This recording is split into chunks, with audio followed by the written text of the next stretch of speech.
है अन्याय और अधर्म से भरा अब कलयुग आने वाला है। क्या तुम्हें पता है ऐ अर्जुन,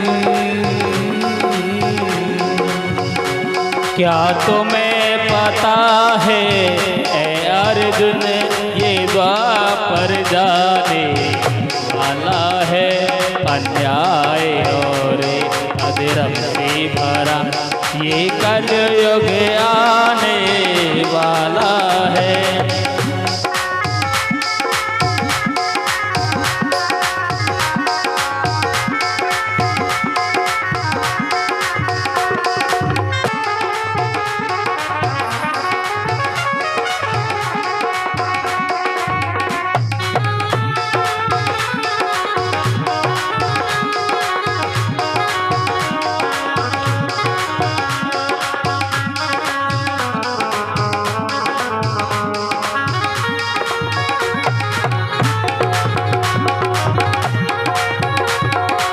और बताया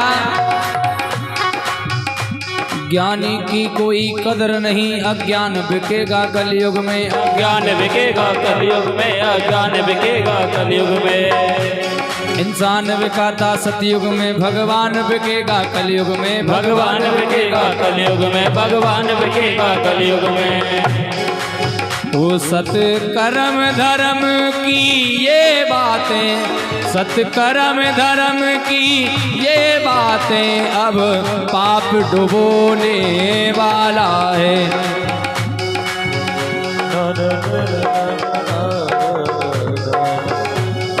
न्याय और अधर्म से भरा अब कलयुग आने वाला है, अब कलयुग आने वाला है, अब कलयुग आने वाला है, अब कलयुग आने वाला है, वाला है।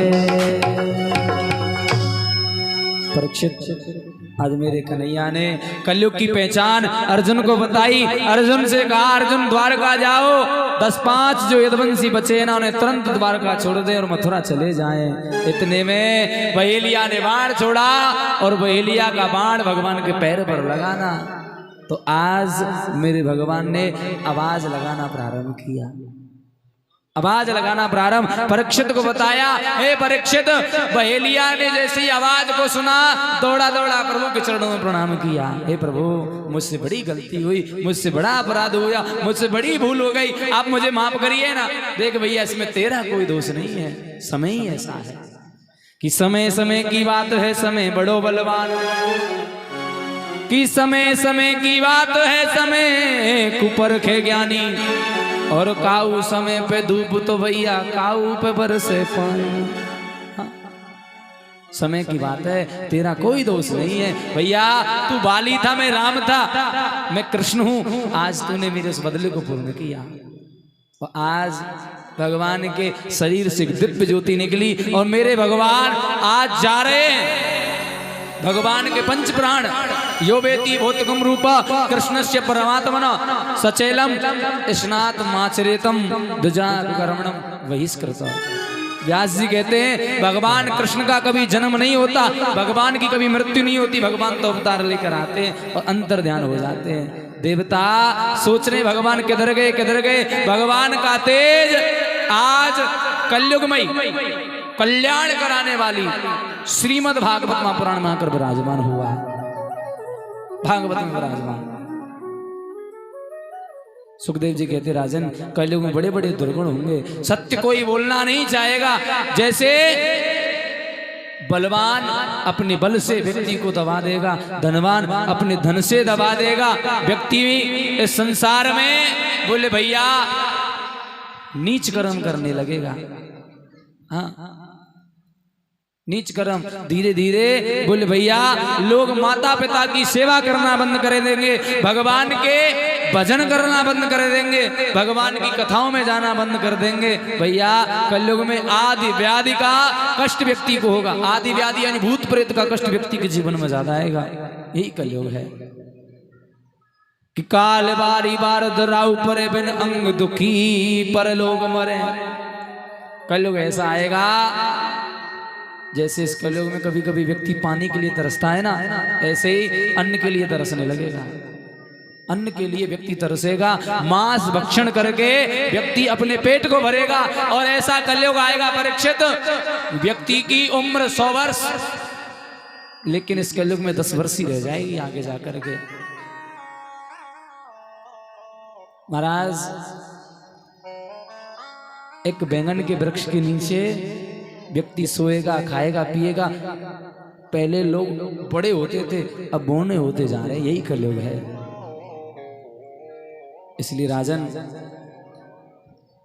धीरे धीरे कलयुग का प्रवेश हो रहा है। और परीक्षित अब तुझे मारने के लिए तक्षक सर्प आ रहा है। गुरुदेव तक्षक सर्प बोले हाँ। सुखदेव जी कहते हैं राजन मैंने तुम्हें भागवत कथा सुनाई, 7 दिन से सुना रहा हूं, और ये भागवत कथा तुझे कब मिली? एक संत के गले में मरा हुआ सर्प डाल दिया तब। उनके पुत्र तेजस्वी ने श्राप दिया ना, श्रृंगी ने, आज वो तक्षक सर्प तेरी ओर आया है। तक्षक कौन है? बोले भैया तक्षक काल है।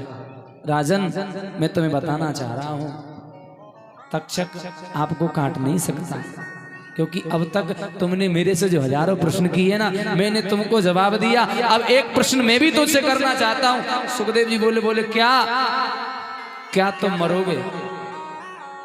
परीक्षित बोले मैंने जन्म ही कहा लिया सो मैं मरूंगा। इन संसार में जीने का नाम ही तो मरना होता है। सुखदेव जी बोले बस राजन मैं समझ रहा हूं कि तुमने भागवत सुनी। जब व्यक्ति के जीवन में पशु जैसी बुद्धि आती है ना, व्यक्ति संसार को त्याग देता है, उस पशु भी बुद्धि में व्यक्ति चल देता है। लेकिन लक्ष्य कहाँ है, जाना कहाँ चाहते हैं। लेकिन सुखदेव जी भी उस मृत्यु को टाल नहीं सकते हैं। तक्षक सर्प आ रहा है। सुखदेव जी खड़े हुए, परीक्षित तक्षक सर्प आया ना तो मार्कंड मुनि ने बहुत सा धन दिया। तक्षक कौन है? बोले भैया लोग सत्य को छुपाने के लिए बहुत सा धन दे देते हैं, सत्य छुप जाता है। ऐसे ही वो काल को छुपाना चाहिए, लेकिन सत्य कभी छुपता नहीं है। वो तक्षक सर्प फिर आया, और जैसे ही परीक्षित सुखदेव जी का पूजन करने के लिए खड़े हुए तो एक पशु में आया तक्षक सर्प, छोटा सा रूप धारण करके। और जैसे चढ़ाने के लिए प्रवेश किया ना तो तक्षक सर्प ने परीक्षित की नाक में डंक मार दिया। कि व्यक्ति सबसे पहले कोई बात बनती है ना तो नाक को सबसे पहले पकड़ता है कि रे सरकंडे के ई करे तेरो नेक ना बदलो रंग। और तुलसी ऐसे सठन को भैया कहा करे सत्संग। परीक्षित पूजन करने के लिए तैयार हुए और सूक्ष्म कथा सुनाने के लिए सुखदेव जी तैयार हुए। अब मैं तुम्हें भगवान की सूक्ष्म कथा सुनाता हूँ भागवत जी की। प्रथम स्कंद में सुखदेव जी के जन्म की कथा, परीक्षित जन्म, कुंती स्तुति, भीष्म स्तुति, परीक्षित की सभा में सुखदेव जी का आगमन। द्वितीय स्कंद में सदैव मुक्ति, क्रम मुक्ति, ब्रह्मा की उत्पत्ति, 12 भगवान के अवतार, हरणाक्ष आदि के वध की कथा। तृतीय स्कंद में विदुर मैत्र संवाद, कपिल देवहूति का संवाद, सती माता का संवाद। चतुर्थ स्कंद में सती चरित्र, ध्रुव चरित्र, ध्रुव जी के वंश का अनुरूपण। 5वें स्कंद में प्रियव्रत, अग्नि चरित्र, नाभि, जड़ भरत, खगोल भूगोल, 28 प्रकार के नरकों की कथा। 6वें स्कंद में सर्वप्रथम अजामिल उपाख्यान, गुरु हत्या, अमृत गणों की उत्पत्ति। 7वें स्कंद में प्रहलाद चरित्र, नरसिंह देवी कथा। 8वें स्कंद में समुद्र मंथन, वामन अवश्यमत्स्य अवतारी कथा। 9वें स्कंद में सूर्यवंश, श्री राम कथा, चंद्रवंश। और 10वें स्कंद भगवान की बाल लीलाओं का वर्णन, गोकुल लीला, वृंदावन लीला, मथुरा वृंदावन, अनेकों अनेक लीलाएं। 11वें स्कंद में यत्र योगेश्वर संवाद, यदुवंशियों को श्राप, भगवान का समझाना और मेरे प्रभु को द्वापर युग को छोड़ना और कलयुग का आगमन। और 12वें स्कंद में कलयुग के दुर्गुणों का वर्णन। उसके बाद श्री सुखदेव जी राजा परीक्षित को अंतिम दोष देते हैं। तक्षक सर्प आ रहा है और डसने के लिए तैयार है। आज तक मुनि आए तक्षक सर्प ने जब डसा, पुत्र जन्मेजय ने सर्प योनि को नष्ट कर दिया। तक्षक सर्प शकेचा आ रहा है। आस्तिक मुनि ने जन्मेजय को समझाया, बेटा तुम्हारे पिता को मृत्यु नहीं, तुम्हारे पिता को मोक्ष हुआ है। आज सर्प योनि को नष्ट करने से बचाया। जहां भी सर्प मिल जाए ना तो आस्तिक मुनि का आप नाम ले देना, सर्प भाग जाएगा। क्योंकि आस्तिक मुनि ना होते तो ये योनि नष्ट हो जाती इसी समय। आस्तिक मुनि ने जन्मेजय को समझाया, समझ में आया। वही जन्म